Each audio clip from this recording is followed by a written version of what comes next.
दोस्तों तो जल्द ही मार्केट में एक और शानदार आईपीओ आते हुए देखने को मिलेगा। तो ये आईपीओ होने वाला है सिग्नोरिया क्रिएशंस का आईपीओ। इसके ग्रे मार्केट में देखें तो अभी से इसका प्रीमियम काफ़ी हाई प्राइस के ऊपर देखने को मिल रहा है। तो करंट में इसका प्रीमियम 2,40,000 रुपये के ऊपर देखने को मिल रहा है। तो प्रीमियम अभी से काफ़ी हाई प्राइस के ऊपर देखने को मिल रहा है। इसका प्रीमियम 184% के अराउंड आपको देखने को मिल रहा है। तो जिस तरह इसके प्रीमियम में तेजी देखने को मिल रही है, तो ये आईपीओ आपके पैसे को 3 गुना भी कर सकता है। तो चलिए देखते हैं कि कंपनी का बिजनेस कैसा है और क्या सच में इस कंपनी में इतना पोटेंशियल है कि इसके प्रीमियम इस प्राइस के ऊपर देखने को मिल रहे हैं। तो इससे पहले कि मैं वीडियो को शुरू करूं, अगर आप इस चैनल पर पहली बार विजिट कर रहे हैं या फिर आपने चैनल अब तक सब्सक्राइब नहीं किया है तो चैनल को सब्सक्राइब कर लें और साथ में वीडियो को भी लाइक कर दें। तो सबसे पहले इस आईपीओ के डिटेल्स को देखें तो आईपीओ 12 मार्च यानी कि ट्यूसडे से ओपन होने वाला है और ये 14 मार्च को क्लोज होगा। फेस वैल्यू 10 रुपये पर शेयर है। बुकिंग प्राइस 65 रुपीज़ है और आईपीओ में 2000 शेयर्स का लॉट है। अब आईपीओ के साइज को देखें तो यहाँ पर भी आईपीओ का साइज काफ़ी छोटा देखने को मिल रहा है और आईपीओ मात्र 9.28 करोड़ का है और पूरी तरह से फ्रेश इशू का आईपीओ है। अब यहाँ पर देख रहे हैं कि आईपीओ का साइज काफ़ी छोटा है यानी कि सप्लाई कम रहने वाली है, तो यहाँ पर भी डिमांड आगे रहने वाली है और अभी से यही कारण है कि इसके प्रीमियम आपको हाई प्राइस के ऊपर देखने को मिल रहे हैं। और ये एसएमई आईपीओ है। कंपनी एनएससी एसएमई के ऊपर लिस्ट होने वाली है। अब यहाँ पर देखें तो आईपीओ का साइज आपको 9.28 करोड़ का देखने को मिल रहा है। इसके बावजूद यहाँ पर QIBs का भी पोर्शन है। तो QIBs का इस आईपीओ में 50% का पोर्शन है, रिटेलर्स का 35% और HNIs के लिए 15% का पोर्शन दिया गया है। इस आईपीओ के लीड मैनेजर को देखें तो होलानी कंसल्टेंट प्राइवेट लिमिटेड ये इसका लीड मैनेजर है। Big share services private limited इसका रजिस्ट्रार है और होलानी कंसल्टेंट इसका मार्केट मेकर है। सिग्नोरिया क्रिएशंस के बिजनेस को देखें तो कंपनी 2019 में ही इनकॉर्पोरेट होती हुई देखने को मिली है। तो कंपनी काफ़ी नई देखने को मिल रही है और ये जो कंपनी है ये वुमेंस क्लोथिंग की मैन्युफैक्चरिंग और सेलिंग करते हुए देखने को मिलती है।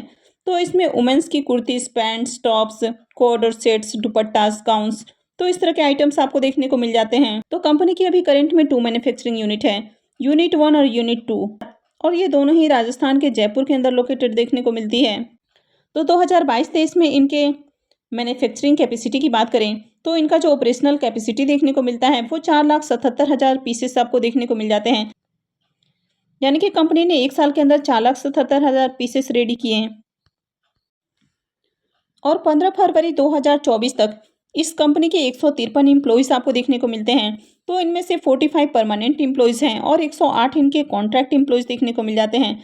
तो ये इनके अलग अलग डिपार्टमेंट के आपको एम्प्लॉयज़ देखने को मिल जाते हैं। तो जिसमें आपको accounting, finance, compliances, maintenance, marketing and logistic, production and operations, quality, top management और परमानेंट एम्प्लॉयज़ भी देखने को मिल जाते हैं। तो कंपनी के ओवरऑल बिजनेस को देखें तो बिजनेस अच्छा है। कंपनी सिग्नोरिया ब्रांड के नाम से अपना बिजनेस कर रही है। कंपनी के अगर फाइनेंशियल को देखें तो यहाँ पर आपको फाइनेंशियल 21, 22, 23 और फाइनेंशियल 24 के 2 क्वार्टर यानी कि 6 मंथ का फाइनेंशियल देखने को मिलता है। तो सबसे पहले अगर कंपनी के एसेट को देखें तो एसेट के अंदर ग्रोथ है ईयर ऑन ईयर, लेकिन फाइनेंशियल 22 के पीरियड में एसेट के अंदर गिरावट आपको देखने को मिल रही है। कंपनी के रेवेन्यू को भी देखें तो साल दर साल कंपनी के रेवेन्यू के अंदर भी ग्रोथ है, लेकिन यहाँ पर भी देखें तो फाइनेंशियल 24 के पीरियड में यानी कि फाइनेंशियल 24 के 2 क्वार्टर में इसके रेवेन्यू डाउन देखने को मिल रहे हैं। कंपनी के प्रॉफिट आफ्टर टैक्स को देखें तो फाइनेंशियल 21 में 32 लाख का प्रॉफिट है, फाइनेंशियल 22 में 67 लाख हो जाता है। तो पिछले साल के मुकाबले यहाँ पर इसका जो प्रॉफिट है वो मोर देन 2 टाइम्स होते हुए देखने को मिल रहा है। फाइनेंशियल 23 में देखें तो 231 लाख का प्रॉफिट देखने को मिल रहा है। तो यहाँ पर इसका जो प्रॉफिट है वो पिछले साल से देखें तो 3 गुना से भी ज़्यादा देखने को मिल रहा है। तो फाइनेंशियल 21 से 23 तक देखें तो कंपनी काफ़ी अच्छे प्रॉफिट बनाते हुए देखने को मिली है और फाइनेंशियल 24 के 2 क्वार्टर में देखें तो इसके प्रॉफिट के अंदर भी आपको गिरावट देखने को मिल रही है। अगर आप इसको 2 से मल्टीप्लाई भी करते हैं यानी कि इसके ईयरली प्रॉफिट निकालने की कोशिश करते हैं तो भी आपको 130 लाख से कम ही देखने को मिलेगा। तो यहाँ पर प्रॉफिट के अंदर गिरावट देखने को मिल रही है। कंपनी के नेटवर्थ ईयर ऑन ईयर आपको बढ़ते हुए देखने को मिले हैं। साथ ही कंपनी के रिजर्व भी साल दर साल बढ़ रहे हैं, लेकिन साथ में कंपनी के जो बोरोइंग्स हैं वो भी कंटिन्यू आपको इंक्रीज होते हुए देखने को मिले हैं। तो कंपनी के बोरोइंग्स काफ़ी तेज़ी से इंक्रीज हुए हैं। तो करंट में कंपनी के ऊपर 12.63 करोड़ का आपको डेट देखने को मिल रहा है। तो कंपनी के ऊपर डेट काफ़ी हेवी है।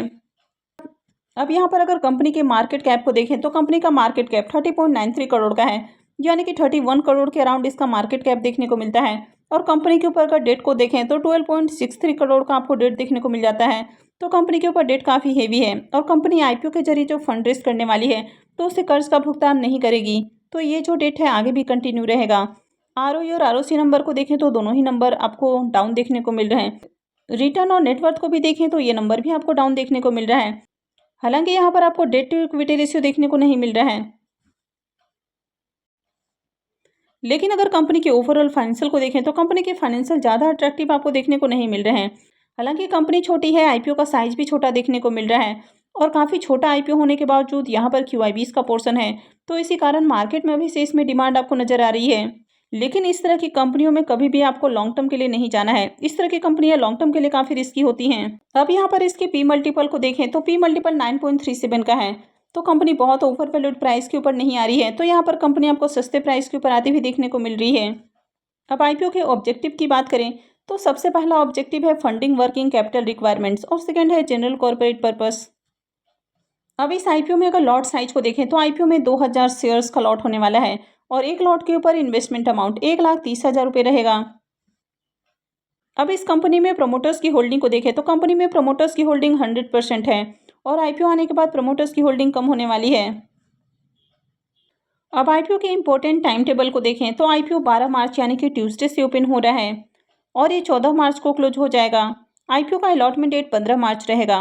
रिफंड डेट 18 मार्च होने वाला है। क्रेडिट डेट भी 18 मार्च रहेगा और आईपीओ की लिस्टिंग 19 मार्च को होगी। तो चलिए अब इसके प्रीमियम को भी देख लेते हैं कि इसका प्रीमियम किस प्राइस के ऊपर देखने को मिल रहा है। सिग्नोरिया क्रिएशन आईपीओ के अगर प्रीमियम को देखें तो प्रीमियम के अंदर शानदार तेजी देखने को मिल रही है।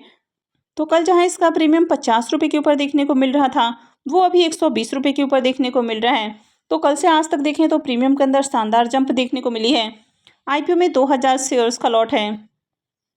इसका मतलब है कि आईपीओ से 2,40,000 रुपये का प्रॉफिट हो सकता है।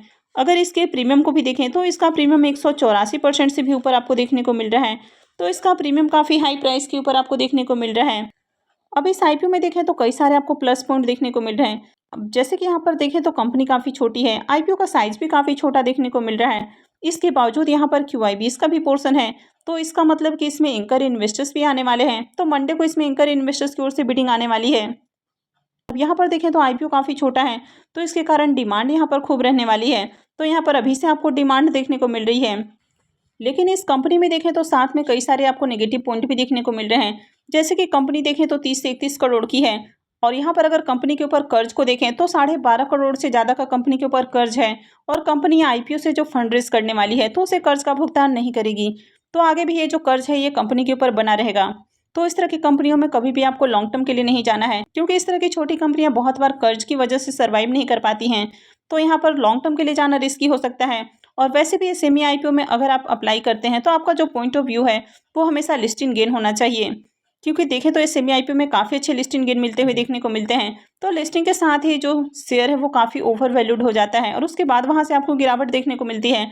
तो यहाँ पर भी आपको सिर्फ और सिर्फ लिस्ट इन गेन के लिए ही अप्लाई करना है और यहाँ पर भी आपको ओपन होने के साथ ही अप्लाई नहीं करना है। इसमें आगे देखना है कि किस तरह की एंकर लिस्ट आती है और आगे भी क्या इसमें डिमांड इसी तरह बनी रहती है। अगर आईपीओ में बढ़िया सब्सक्रिप्शन आते हुए देखने को मिलता है तो फिर इसमें डेफिनेटली अप्लाई किया जा सकता है।